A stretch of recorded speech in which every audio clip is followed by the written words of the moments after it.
الحمد لله الحمد لله نحمده ونستعينه ونستغفره ونؤمن به ونتوكل عليه ونعوذ بالله من شرور أنفسنا ومن سيئات أعمالنا ومن يهده الله فلا مضل له ومن يضلله فلا هادي له وأشهد أن لا إله إلا الله وأشهد أن محمدا عبده ورسوله أرسله الله بالحق بشيرا ونذيرا أما بعد فإن خير الحديث كتاب الله وخير الهدي هدي محمد صلى الله عليه وسلم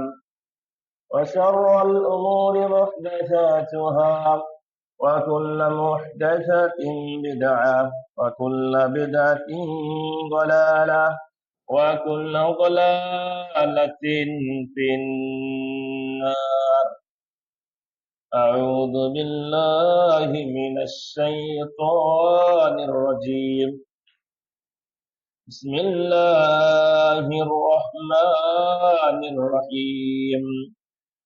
إن إبراهيم كان أمة قانتا لله حنيفا ولم يك من المشركين.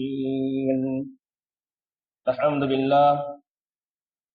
সমস্ত প্রশংসা সমস্ত গুণগান সেই মহান রব্বুল আলামিনের নিমিত্তে, যে মহান রব্বুল আলামিন আমাদেরকে আজকে জুমার দিন বসে কোরআন এবং সহিহ সুন্নাহ মোতাবেক কিছু আলোচনা শ্রবণ করার তৌফিক দান করলেন। সেই মহান রব্বুল আলামিনের শুকরিয়ার্থে আমরা বলি আলহামদুলিল্লাহ। তৎসহিত দরুদ এবং সালাম পাঠ করি আমাদের প্রিয় হাবিব সাইয়্যিদুল আম্বিয়া সাইয়্যিদুল হারামাইন মুহাম্মদ সাল্লাল্লাহু আলাইহি ওয়াসাল্লামের প্রতি, বলি সাল্লাল্লাহু আলাইহি ওয়াসাল্লাম। আলহামদুলিল্লাহ, আজকে আমরা ইনশাআল্লাহ যে বিষয়কে সামনে রেখে কথা বলবো সেটি হচ্ছে আমাদের প্রিয় নবী ইব্রাহিম আলাইহিস সালাম এর জীবনী থেকে কিছু শিক্ষা। মাযা তাআল্লামনা মিন হায়াতি ইব্রাহিম আলাইহিস সালাম। ইব্রাহিম আলাইহিস সালামের জীবনী থেকে আমরা কি শিখতে পারবো সেই বিষয়ে যার সরনির্যাস সংক্ষিপ্ত পরিসরে কিছু আলোচনা করার চেষ্টা করব। আমা তৌফিকি ইল্লা বিল্লাহ, আলাইহি তাওয়াক্কালতু ওয়া ইলাইহি উনীব। ইব্রাহিম আলাইহিস সালাম এমন একজন নবী ছিলেন যে নবীর ব্যাপারে আল্লাহ সুবহানাহু ওয়া তাআলা পবিত্র কোরআনুল কারীমে উম্মাহ শব্দ ব্যবহার করেছেন। যে ইব্রাহিম আলাইহিস সালাম একাই একটা উম্মাহ, একাই একটা জাতি। এই উম্মাহ শব্দ যে নবীর ক্ষেত্রে ব্যবহার করেছেন তিনি হচ্ছেন ইব্রাহিম আলাইহিস সালাম। আমরা ইনশাআল্লাহ পয়েন্ট আকারে কি কি শিখতে পারলাম তার জীবনী থেকে, সে সম্পর্কে ইনশাআল্লাহ আমরা কি আলোচনা করব। প্রথমত, ইব্রাহিম আলাইহিস সালামের জীবনী থেকেই আমরা যা শিখতে পারবো সেটি হচ্ছে আত-তাওহীদুল খালিস, একমাত্র শুধুমাত্র একত্ববাদ, একমাত্র শুধুমাত্র আল্লাহ সুবহানাহু ওয়া তাআলার জন্য যে আমাদেরকে ইবাদত করতে হবে, আমাদের যে ইবাদত পাওয়ার যোগ্যতা ক্ষমতা রাখেন একমাত্র আল্লাহ সুবহানাহু ওয়া তাআলা। এই গুরুত্বপূর্ণ শিক্ষা আমরা ইব্রাহিম আলাইহিস সালামের জীবনী থেকে পেয়ে থাকি। ওয়া নাবযুশ শিরক, এবং শিরককে আমরা ডাস্টবিনে নিক্ষেপ করব, তাওহীদকে মেনে নিয়ে শিরককে আমরা ডাস্টবিনে নিক্ষেপ করব। এই চূড়ান্ত একটি শিক্ষা আমরা ইব্রাহিম আলাইহিস সালামের জীবনী থেকে পেয়ে থাকি। বিশেষ করে ইব্রাহিম আলাইহিস সালাম যে যুগে এসেছেন সে যুগে সেই সময়ে কোনো মুসলিম ছিল না। ইব্রাহিম আলাইহিস সালামের স্বয়ং পিতা যে ছিল সেই পিতাও ছিল কাফের মুশরিক, আশেপাশে সবাই কাফের মুশরিক ছিল। ওয়াজাহা ইব্রাহিম আলাইহিস সালাম কওমাহু, ইব্রাহিম আলাইহিস সালাম তার গোত্রের সম্মুখীন হলেন এবং তার গোত্রের যিনি রাষ্ট্রপ্রধান ছিলেন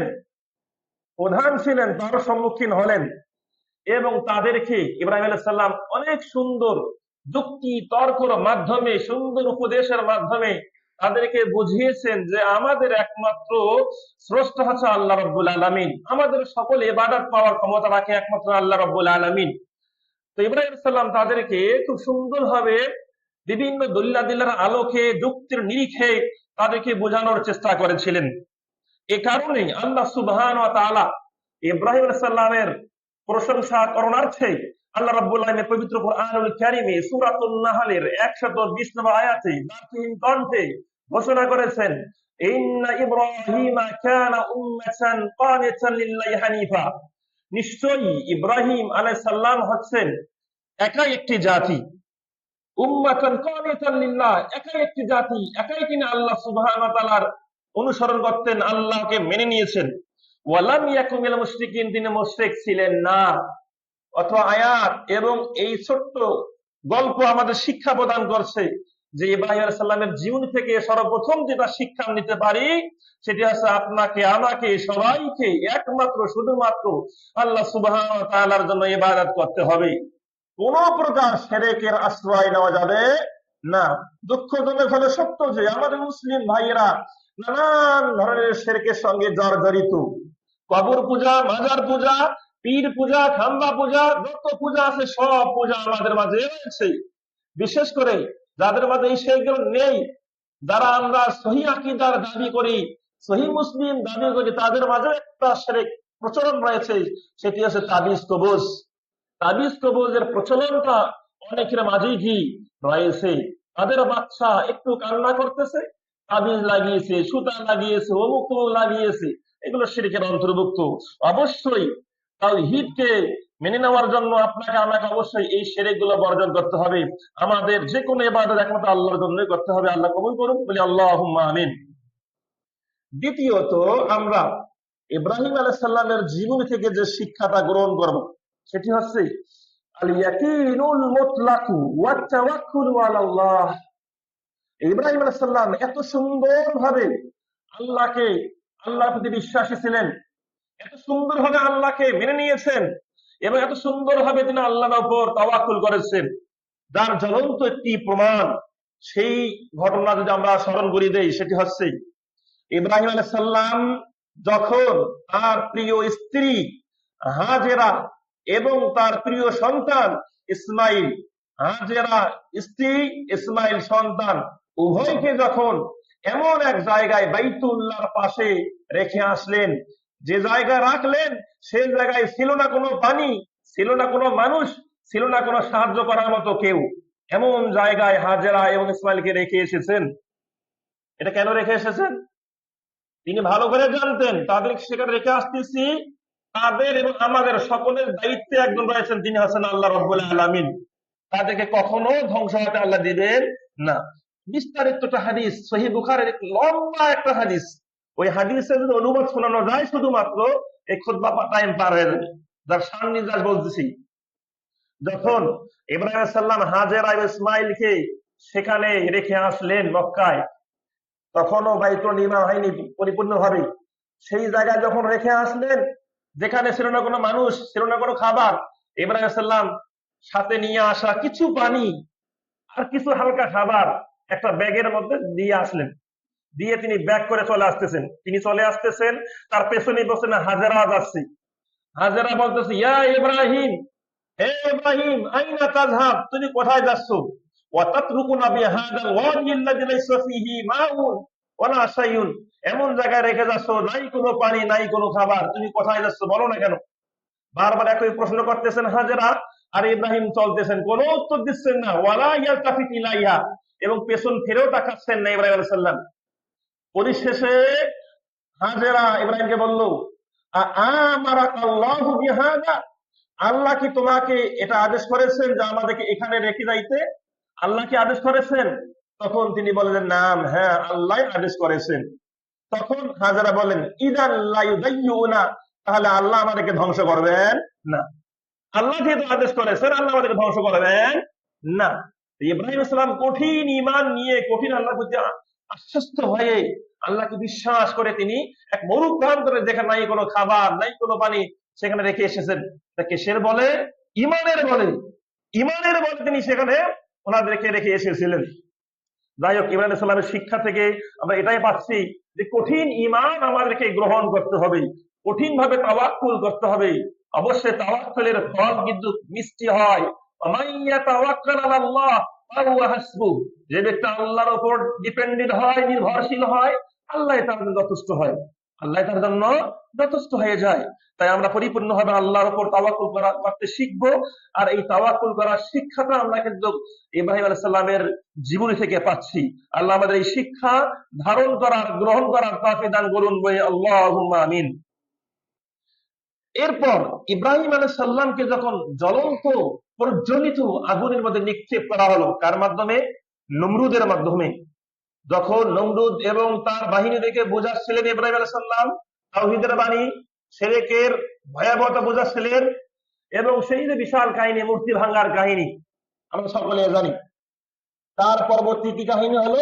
ইব্রাহিম আলাইহিস সালামকে তারা আগুনে জ্বালিয়ে পুড়িয়ে ছারখার করে দেবে। সেই সময়ে আগুনে নিক্ষেপ করা হলো ইব্রাহিম আলাইহিস সালামকে। ইব্রাহিম আলাইহিস সালাম একমাত্র শুধুমাত্র আল্লাহর উপর তাওয়াক্কুল করেছেন, আল্লাহর প্রতি ইয়াকিন রেখেছেন যে যে আল্লাহর আমি দাওয়াত দিয়েছি, যে আল্লাহর একত্ববাদ তাওহীদের দাওয়াত আমি দিয়েছি, সেই আল্লাহ আমাকে কি করবেন? হেফাজত করবেন। এই বিশ্বাস, এই তাওয়াক্কুল ইব্রাহিম আলাইহিস সালামের ছিল। বিধায় আল্লাহ রাব্বুল আলামিন পবিত্র কোরআন কারীমে একটা আয়াত নাযিল করেছেন, যেখানে বলেছেন কুলনা ইয়া নারু কুনি বারদা ওয়া সালামা। আল্লাহ বলেন, হে আগুন, তুমি আরামদায়ক ঠান্ডা হয়ে যাও ইব্রাহিমের উপর, যাতে করে ইব্রাহিমের কোনো পছন্দের পুড়ে না যায়। সুবহানাল্লাহ। কতটুকু বিশ্বাস থাকলে এইরকম তাওয়াক্কুল, এইরকম ইয়াকিন থাকতে পারে। ইব্রাহিম আলাইহিস সালামের এই শিক্ষা থেকে আমরা যেটা পাচ্ছি সেটি হচ্ছে আমাদেরকে অবশ্যই ভালোভাবে আল্লাহর প্রতি ইয়াকিন নিয়ে আসতে হবে। আমরা একটুতেই ধৈর্য হারা হয়ে যাই। যখন এই সামান্য বিপদ আসে তখনই আমরা ধৈর্য হারা হয়ে যাই, তখনই আমরা বলে ফেলি আমি 5 ওয়াক্ত সালাত করি, নফল সিয়াম রাখি, তাহাজ্জুদ করি, অমুক তো ভালো কাজ করি, আল্লাহ কি আমাকে দেখে না? আল্লাহ আমাকে এই বিপদ দিতে হয়। আল্লাহকে দোষারোপ করে, আল্লাহকে দোষারোপ করে আমাকে এই বিপদ দিতে হয়। আশেপাশের অনেক মানুষ নামাজ পড়ে না, চুরি করে, জানা করে, খারাপ কাজ করে, একদম দুনিয়ার সঙ্গে মিশে গিয়েছে, তাদের এই বিপদ আসে না, আর আমাকে আল্লাহ এত বিপদ দিয়েছেন। মানে একদম কি ধৈর্য হারা হয়ে যায়। জি না, আল্লাহ সুবহানাহু ওয়া তাআলা আমাদের জীবনের ক্ষতি দিয়ে, আমাদের মালের ক্ষতি দিয়ে, আমাদের বিভিন্ন ধরনের ক্ষতি দিয়ে আমাদেরকে আল্লাহ পরীক্ষা করে থাকেন। তাই আমাদের উচিত, মুমিনদের উচিত পরীক্ষায় যেন তারা উত্তীর্ণ হতে পারে। আল্লাহ সুবহানাহু ওয়া তাআলা আমাদের সকলকে পরীক্ষায় উত্তীর্ণ হওয়ার তৌফিক দান করুন, বলে আল্লাহুম্মা আমিন। তৃতীয়ত, ইব্রাহিম আলাইহিস সালামের জীবন থেকে আরেকটি শিক্ষা, সেটি হচ্ছে আল ইস্তিজাবাতুল ফাওরিয়াতু লিআমরিল্লাহ। আল্লাহর ডাকে দ্রুত সাড়া দেওয়া। আল্লাহ যখনই কোনো আদেশ করেন তখনই ইব্রাহিম আলাইহিস সালাম দ্রুত সাড়া দিয়েছেন। আল্লাহ সুবহানাহু ওয়া তাআলা ইব্রাহিম আলাইহিস সালামকে বিভিন্ন আদেশ দিয়ে, বিভিন্ন নিষেধ দিয়ে, বিভিন্ন কাজ চাপিয়ে দিয়ে ইব্রাহিম আলাইহিস সালামকে পরীক্ষা করেছিলেন। আর ইব্রাহিম আলাইহিস সালামও সেই কাজগুলো সুন্দরভাবে সম্পাদন করেছেন। বেলা তারাদ্দুদিন ওয়ালা তারাখিন, কোনো প্রকার সন্দেহ করেননি, কোনো প্রকার বিলম্ব করেননি। যখনই আদেশ করেছেন তখনই ইব্রাহিম আলাইহিস সালাম সেইগুলো আদেশ মেনে নিয়েছেন। এ প্রসঙ্গে আল্লাহ সুবহানাহু ওয়া তাআলা সূরাতুল বাকারার 124 নম্বর আয়াতে দারজিন গণ্ডি ঘোষণা করেছেন। আল্লাহ বললেন, ওয়াইদির চালা ইব্রাহিমা রাব্বুহু বিকালিমাতিন। যখন আল্লাহ রাব্বুল আলামিন ইব্রাহিম আলাইহিস সালামকে কিছু কথা, কিছু আদেশ, কিছু নিষেধের মাধ্যমে পরীক্ষা করলেন, আতান্নাহুন্না, ইব্রাহিম আলাইহিস সালাম সেই আদেশ নিষেধগুলো সুন্দরভাবে, অ্যাপ্রোপ্রিয়েটলি, যথার্থভাবে সেগুলো পালন করলেন। তখন আল্লাহ বললেন, ইন্নী জাইলুকা লিন্নাসি ইমামা। ইব্রাহিম, তুমি তো সুন্দর আদেশ ফলো করতেছো, মানছো, তাই ইন্নী জাইলুকা লিন্নাসি ইমামা, আমি আল্লাহ, তুমি ইব্রাহিম, তোমাকে অবশ্যই মানুষদের ইমাম হিসেবে তোমাকে নিযুক্ত করব। আমি আল্লাহ তোমাকে মানুষদের ইমাম হিসেবে নিযুক্ত করব। তখন ইব্রাহিম বলেছেন, অমিন যুররিয়াতি, হে আল্লাহ, আমার সন্তানরা যেন ইমাম হতে পারে, তারা যেন নবী হতে পারে। তখন আল্লাহ বলেছিলেন যে আমার এই আদেশ কিন্তু জালেমদের উপর বর্তাবে না। যদি তোমার সন্তান ভালো হয় তাহলে এই ইমামতি তোমার সন্তানরাও পেয়ে যাবে, এই নেতৃত্ব, এই ক্ষমতা তোমার সন্তানরাও পেয়ে যাবে। যদি তোমার সন্তান বেঈমান হয়, জালেম হয়, ফাসিক হয়, এই ইমামতি, এই নেতৃত্ব, এই কর্তৃত্ব তারা কিন্তু পাবে না। আল্লাহর বিধান হচ্ছে ভালো হলে ভালো ফল।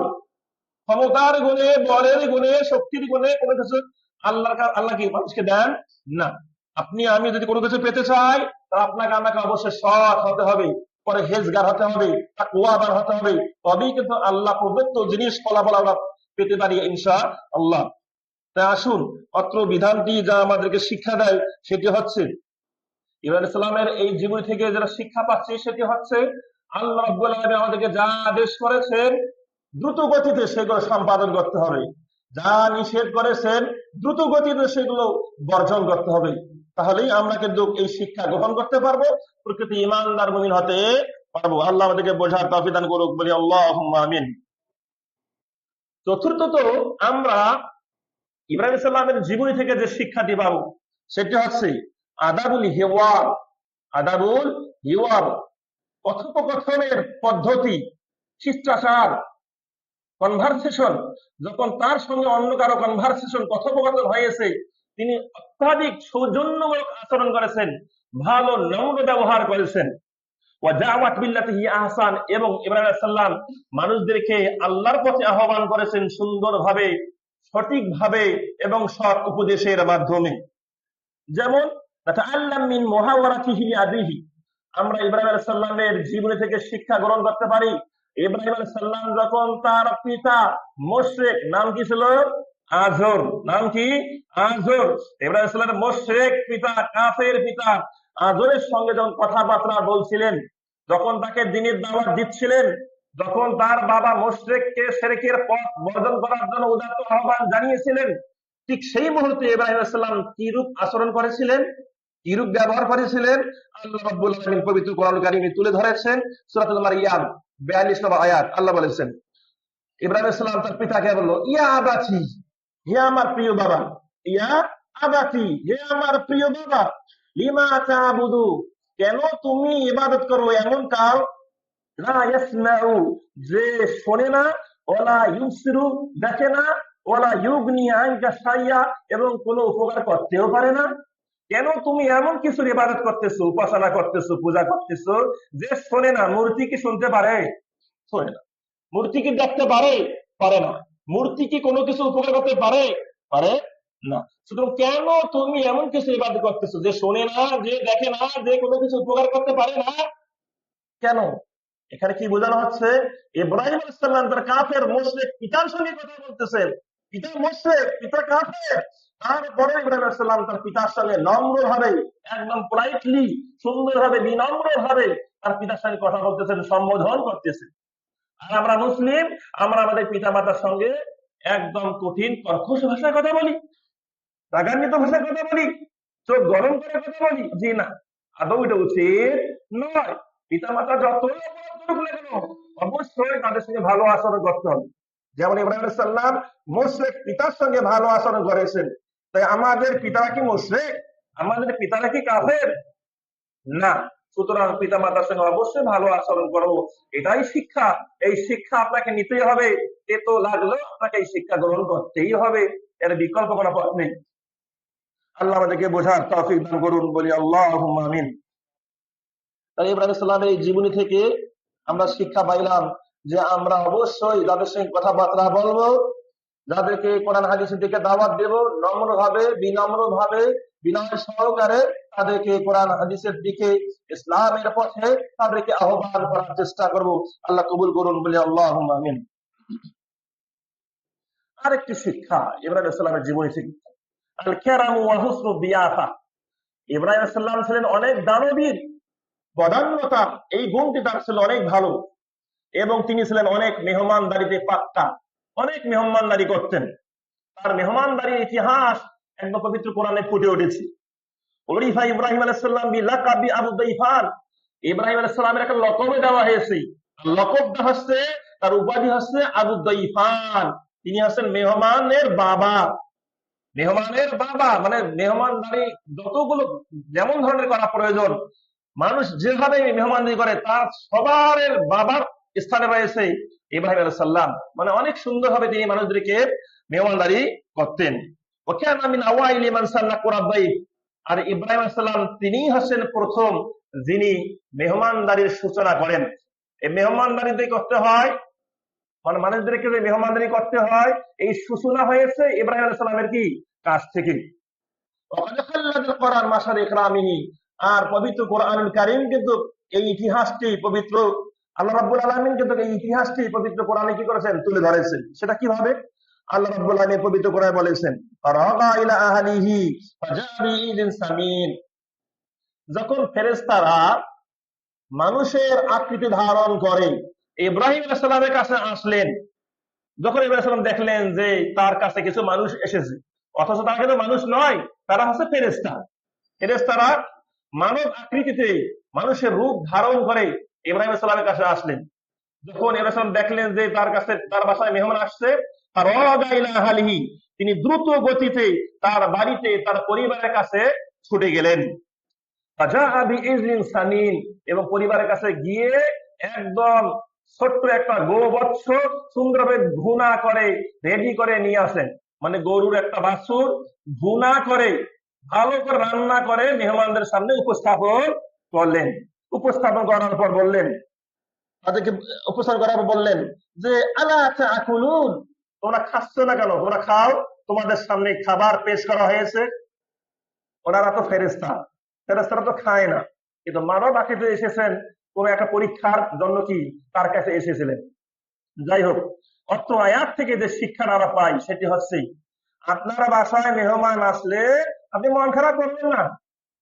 আপনার ব্যাগটা হাতে নিয়ে বাসায় কি কোথাও যেতে হবে, বাজারে যাইতে হবে, অথবা ফ্রিজে খাবার থাকলে ফ্রিজ থেকে খাবার বের করে রান্না করে তাদেরকে মেহমানদারি করতে হবে। অনেককে দেখা যায় মেহমান আসলে মন খারাপ করে, জি না, মেহমান আসে তাদের রেজেক নিয়ে আসে কিন্তু। সুতরাং মেহমানদেরকে ভালো করে মেহমানদারি করবেন। এই শিক্ষাটা আমরা পাচ্ছি ইব্রাহিম আলাইহিস সালামের জীবনী থেকে। আল্লাহ সুবহানাহু ওয়া তাআলা আমাদেরকে আত্মীয়তার সম্পর্ক, বিশেষ করে পাড়া প্রতিবেশী এবং যারাই মেহমান হোক না কেন, তাদেরকে যারা আমরা মেহমানদারি করতে পারি, আল্লাহ কবুল করুন বলে আল্লাহুম্মা আমিন। বিশেষ করে আল্লাহ রাসূল একটা কথা বলেছেন, মান কানা ইউমিনু বিল্লাহি ওয়াল ইয়াউমিল আখির, যে ব্যক্তি আল্লাহর প্রতি বিশ্বাসী, যে ব্যক্তি আখিরাতের প্রতি বিশ্বাসী, তার উচিত হচ্ছে ফাল ইউকরিম দাইফাহু, সে যেন মেহমানদেরকে সম্মান করে। সুতরাং মেহমানদেরকে সম্মান করা আখিরাতে বিশ্বাসী, আল্লাহর প্রতি বিশ্বাসী হওয়ার একটা কি আলামত, চিহ্ন। এই চিহ্নটা আপনার মাঝে আমার মাঝে আছে কি নাই আমরা খেয়াল করবো ইনশাআল্লাহ। আল্লাহ আমাদেরকে বোঝার তৌফিক দান করুন বলে আল্লাহুম্মা আমিন। এরপর ইব্রাহিম আলাইহিস সালামের জীবনী থেকে আরেকটি শিক্ষা, সেটি হচ্ছে আল ইরসু আলা সালাহি দুররিয়াতি ওয়াল আহলি। ইব্রাহিম আলাইহিস সালাম তার সন্তানরা, তার পরিবার বর্গের লোকেরা যেন ভালো থাকে, কল্যাণের মধ্যে থাকে, দিনের মধ্যে থাকে, তাওহীদের উপর অবিচল থাকে, এর জন্য তিনি ছিলেন অনেক অনেক আগ্রহী। ইব্রাহিম আলাইহিস সালামের সন্তানরা যারা, তার পরিবাররা যেন সবাই যেন দিনের মধ্যে তাওহীদের উপর, সিরাত মুস্তাকিমের উপর অবিচল থাকেন, এর জন্য তিনি ছিলেন অনেক আগ্রহী। লাম ইয়াকুন ইব্রাহিম, ইব্রাহিম আলাইহিস সালাম কিন্তু তিনি নিজে বাঁচলে বাপের নাম এই মত গ্রহণ করেননি। তিনি নিজে যেমন জাহান্নাম থেকে বাঁচার চেষ্টা করেছেন, ঠিক তেমনি ভাবে তার সন্তানরা কিভাবে জাহান্নাম থেকে বাঁচবে, তার স্ত্রী পরিবার কিভাবে জাহান্নাম থেকে বাঁচবে, সেই চেষ্টা তিনি করেছেন। যার জ্বলন্ত একটি প্রমাণ আমরা পাবো, ইব্রাহিম আলাইহিস সালাম একটি দোয়া করেছিলেন, যে দোয়াটা আল্লাহ পবিত্র কোরআনুল কারীমে আয়াত হিসাবে কি তুলে ধরেছেন। দোয়াটি হচ্ছে, ইব্রাহিম আলাইহিস সালাম বলছেন, রব্বি জাআলনি মুকিমাস সালাতি ওয়া মিন যুররিয়াতি। রব্বি, হে আমার রব, ইজআলনি, আপনি আমাকে করুন মুকিমাস সালাত, আমি যেন সালাত কায়েম করতে পারি, আমি যেন সালাতকে প্রতিষ্ঠা করতে পারি, ওয়া মিন যুররিয়াতি, এবং আমার সন্তানরা, আমার পরবর্তী জেনারেশন, পরবর্তী প্রজন্ম যারা আছে, তারাও যেন সালাতকে প্রতিষ্ঠা করতে পারে, সালাত যেন নিয়মিত আদায় করতে পারে। রব্বানা, হে আমার রব, তাকাব্বাল দুআ, আপনি আমার এই দোয়া কবুল করুন, আপনি আমার এই দোয়া কবুল করুন। মানে আমি যেমন থাকবো কি সঠিক পথে, আমি যেমন সালাত আদায় করবো, ঠিক তেমনি ভাবে আমার সন্তান, আমার পরিবার, আমার স্ত্রী, আমার কন্যা, আমার মা, সবাই যেন সালাত আদায় করতে পারে। কি শিক্ষা পাইলাম? কি শিক্ষা পেলাম এখান থেকে? এখান থেকে সেই শিক্ষাই পাইলাম, আপনি আমি যেমন সালাত আদায় করবো, আপনি আমি যেমন ভালো কাজ করবো, ঠিক তেমনি ভাবে আমার সন্তানেরা, আমার পরিবার বর্গের স্ত্রী, কন্যা, সবাই যেন ভালো কাজ করে, সবাই যেন সালাত করে, সবাই যেন ভালো কাজ করে। এইভাবে আপনাকে আমাকে আমাদের জীবন গঠন করতে হবে। এই শিক্ষাই আমরা পাইলাম। আল্লাহ রাব্বুল আলামিন আমাদেরকে এই শিক্ষা গ্রহণ করার তৌফিক দান করুন, বলি আল্লাহুম্মা আমিন। আর এরপর আরেকটি শিক্ষা, সেটি হচ্ছে সালামাতুল কলবি ওয়া সাফাউহু, হৃদয়কে পরিচ্ছন্ন রাখতে হবে। হৃদয়ের মধ্যে কোনো বক্রতা, কোনো কিছু গোপন কৌশল রাখা যাবে না। হৃদয়কে সব সময় একদম পরিচ্ছন্ন রাখতে হবে, যেটাকে বলা হয় কলবুন সালিম। আল্লাহু আলা ইব্রাহিম বিসিফাতিল কলবিস সালিম। আল্লাহ রাব্বুল আলামিন পবিত্র কোরআনুল কারীমে ইব্রাহিম আলাইহিস সালামের হৃদয় ছিল একদম স্বচ্ছ, একদম পরিষ্কার। এই জন্য ইব্রাহিম আলাইহিস সালামের প্রশংসা করেছেন বিকলবিন সালিম নামে, কলবি সালিম দিয়ে কি করেছেন আল্লাহ রাব্বুল আলামিন তার প্রশংসা করেছেন।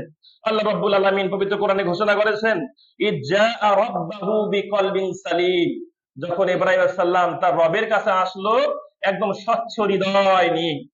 স্বচ্ছ হৃদয় কখনো হিংসা করতে পারে না, স্বচ্ছ হৃদয় কোনো মানুষের খারাপ চাইতে পারে না, স্বচ্ছ হৃদয় কোনো তাওহীদ বিরোধী কাজ করতে পারে না, স্বচ্ছ হৃদয় কখনো বিদআত করতে পারে না। স্বচ্ছ হৃদয় অবশ্যই পর্দা করতে শিখে, যারা পর্দা করে না তাদেরকে পর্দা করতে উদ্বুদ্ধ করে। স্বচ্ছ হৃদয় কখনো জামাত ত্যাগ করতে পারে না, স্বচ্ছ হৃদয় কখনো হারাম কাজে নিয়োজিত থাকতে পারে না, স্বচ্ছ হৃদয় কখনো সুদ খাইতে পারে না, স্বচ্ছ হৃদয় কখনো ঘুষ খাইতে পারে না, স্বচ্ছ হৃদয় কখনো গীবত গাইতে পারে না। অবশ্যই স্বচ্ছ হৃদয় মানুষের কল্যাণকামী। স্বচ্ছ হৃদয় নিজে যেমন ভালো কাজ করবে, ঠিক অন্যেরও কি হবে, কল্যাণকামী হবে। এইভাবেই আপনাকে আমাকে এই দুনিয়াতে চলতে হবে। আল্লাহ রাব্বুল আলামিন কবুল করুন, বলি আল্লাহুম্মা আমিন।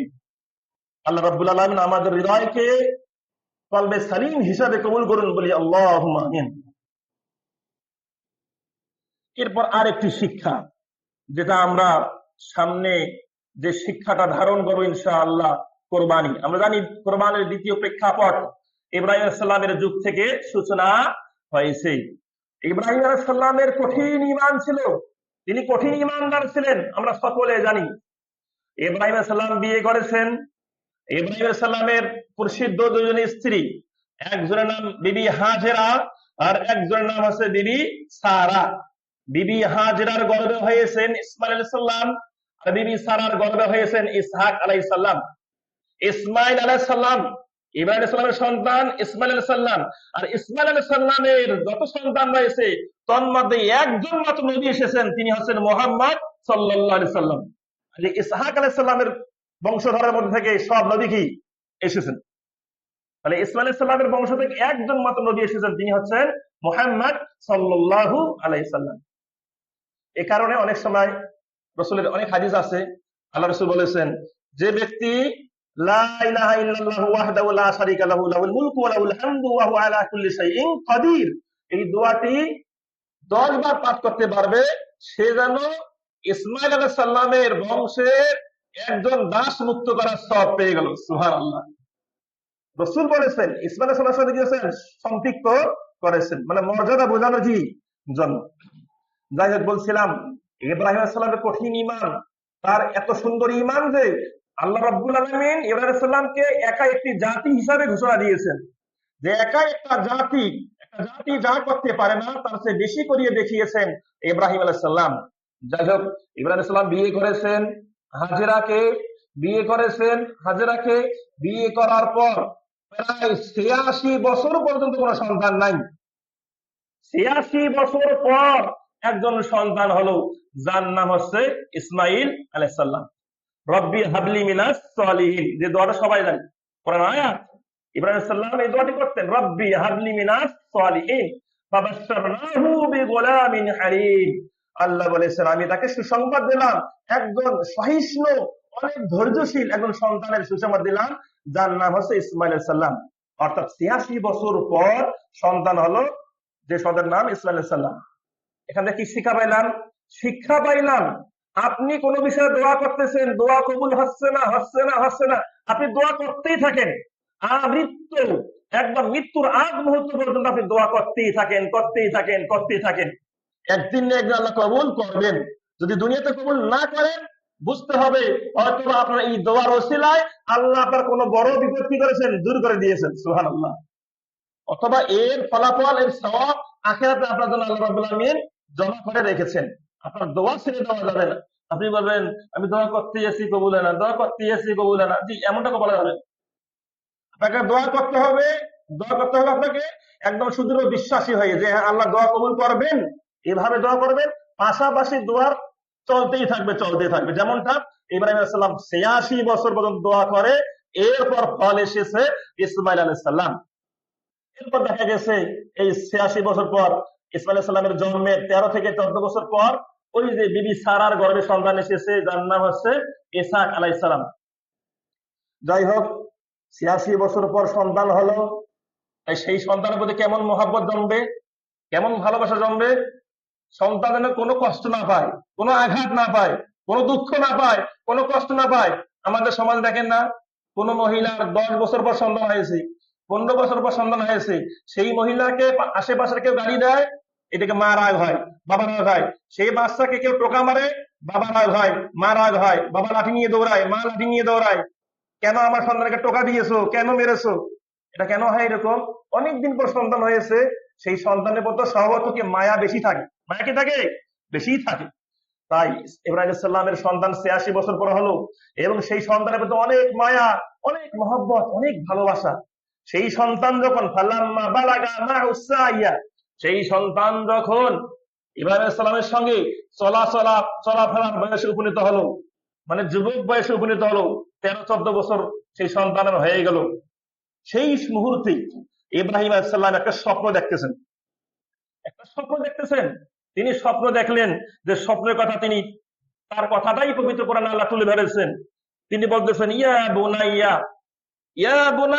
ইব্রাহিম আলাইহিস সালাম তার সন্তানকে বলতেছে, হে আমার প্রিয় বৎস, ইন্নী আরা ফিল মানামে, আমি স্বপ্নে দেখতেছি, আন্নী আযবাহুকা, আমি তোমাকে জবাই করতেছি। আনজুর মাযা তারা, তোমার মত ব্যক্ত করো তো, তোমার মতামত কি, তোমার কি মতামত থাকতে পারে, তুমি মত ব্যক্ত করো। যেমন বাবার ঈমান তেমন সন্তানের কি ঈমান। বাবা যেমন ঈমানদার, বাবা যেমন তাওয়াক্কুলকারী, ঠিক তেমনি ছিলেন সন্তান ইসমাঈল আলাইহিস সালাম তাওয়াক্কুলকারী, বিশ্বাসী।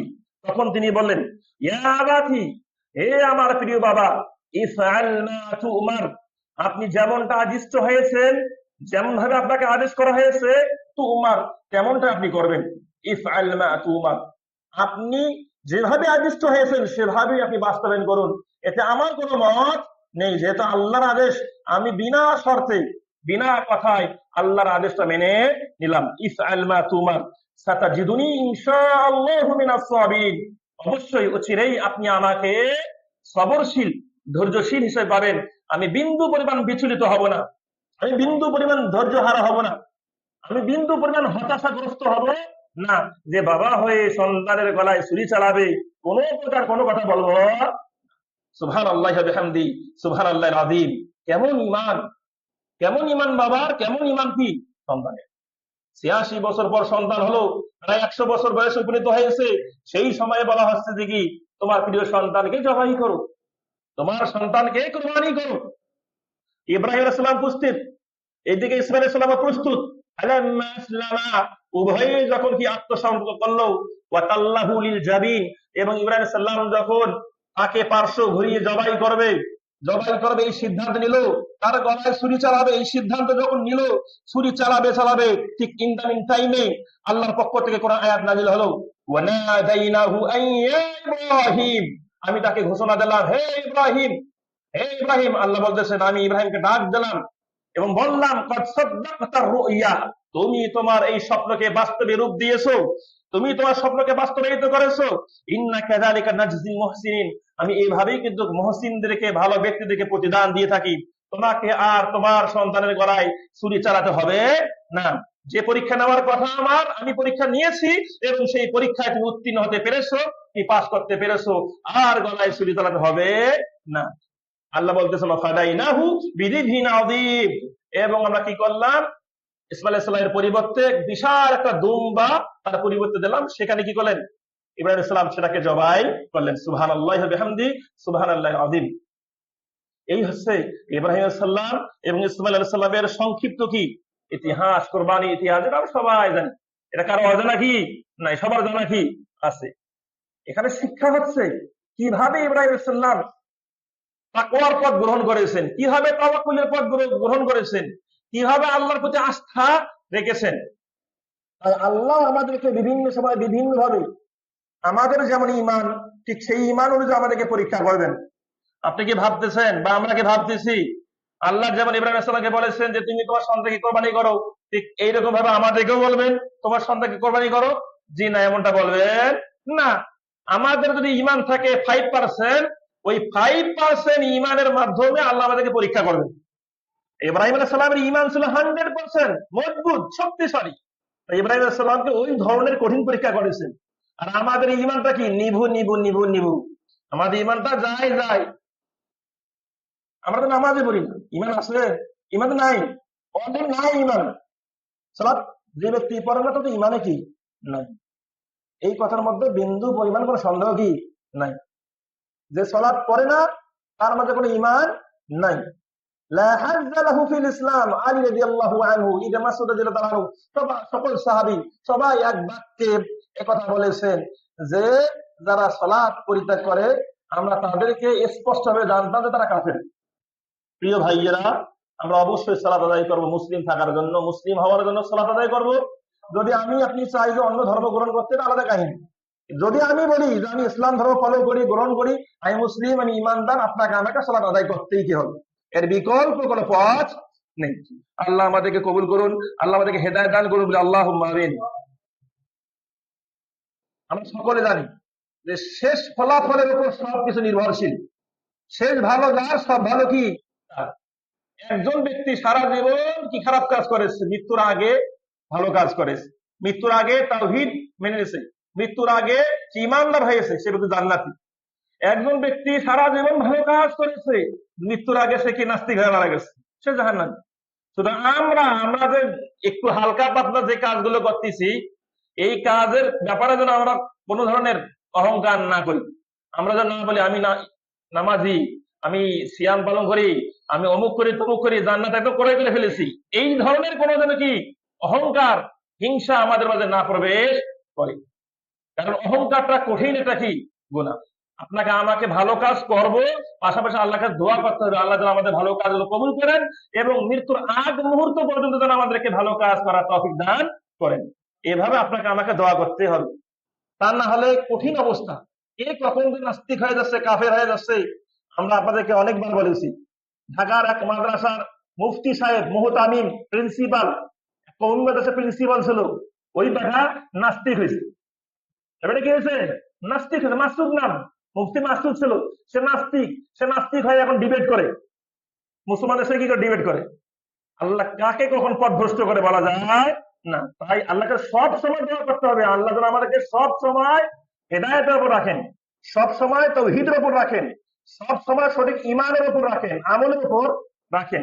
মৃত্যুর আগ মুহূর্ত পর্যন্ত যেন আল্লাহ আমাদেরকে কি করেন, ঈমানের উপর তাওহীদের উপর রাখেন। বলি আল্লাহুম্মা আমিন।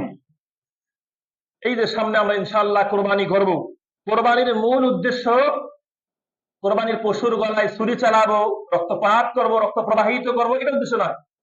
কোরবানির মূল উদ্দেশ্য হচ্ছে তাকওয়া অর্জন। কি অর্জন? তাকওয়া অর্জন, আল্লাহ ভীতি অর্জন। আল্লাহ রাব্বুল আলামিন পবিত্র কোরআন কারীমে বলেছেন, লান ইয়ানালাল্লাহা লুহুমুহা ওয়ালা দিমাউহা ওয়ালাকিন ইয়ানালুহু তাকওয়া মিনকুম। আল্লাহ বলেছেন কোরবানির গোশত, মাংস কোনো কিছুই আল্লাহর কাছে কি পৌঁছে না, কোরবানির রক্ত আল্লাহর কাছে পৌঁছে না। যেটা আল্লাহর কাছে পৌঁছে সেটা হচ্ছে তাকওয়া। যেটা পৌঁছে সেটা কি? তাকওয়া। কে কেমন তাকওয়াকে সামনে রেখে কোরবানি করতেছি। যখন কোরবানির পশুর গলায় ছুরি চালাবো, তখন এই দৃঢ় সিদ্ধান্ত নিতে হবে যে আমার মাঝে দেখি আছে একদম খারাপ কাজগুলো আছে, খারাপ কাজগুলো আছে, যেন এইগুলোর উপর ছুরি চালালাম। এই ছুরি চালানোর মাধ্যমে যেন আমি কি আত্মশুদ্ধির পথ গ্রহণ করলাম। এইভাবে আপনার কি করতে হবে? এই কাজগুলো সিদ্ধান্ত নিতে হবে। আমি কোরবানি করব, আবার হারাম খাবো, আবার সুদি ব্যবসা করবো, সুদি চাকরি করবো, এমনটা নয়। আমাদের মাঝে তো এমনও রয়েছে, সামনে কোরবানি করবে, সুদের উপর টাকা নিয়ে কোরবানি করবে, নাউজুবিল্লাহ, লাভের উপর টাকা নিয়ে কোরবানি করবে। এই কোরবানি কখনো কবুল হবে? কখনোই নয়। যেহেতু কোরবানি একটা ভালো ইবাদত, প্রত্যেকটি ইবাদত আল্লাহ কবুল করেন হালাল উপার্জনের। তাই হালাল উপার্জন আমরা নিজেরা করব, হালাল খাবো এবং সেই উপার্জন থেকে কোরবানি করার চেষ্টা করব। আল্লাহ রাব্বুল আলামিন দেখতে চান কার কেমন তাকওয়া। এই তাকওয়াকে সামনে রেখে ইনশাআল্লাহ সামনের কোরবানি করার চেষ্টা করব। আল্লাহ কবুল করুন বলি আল্লাহুম্মা আমিন।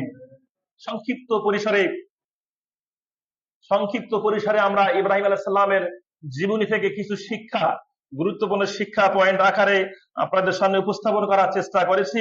আল্লাহ সুবহানাহু ওয়া তাআলা আমাদের প্রত্যেক মুসলিম ভাই ও বোনদেরকে ইব্রাহিম আলাইহিস সালামের জীবনী থেকে শিক্ষা নিয়ে সামনের পথ চলার তৌফিক দান করুক বলি আল্লাহুম্মা আমিন। আল্লাহ আমাদের সকলকে হেদায়েত দান করুন বলি আল্লাহুম্মা আমিন।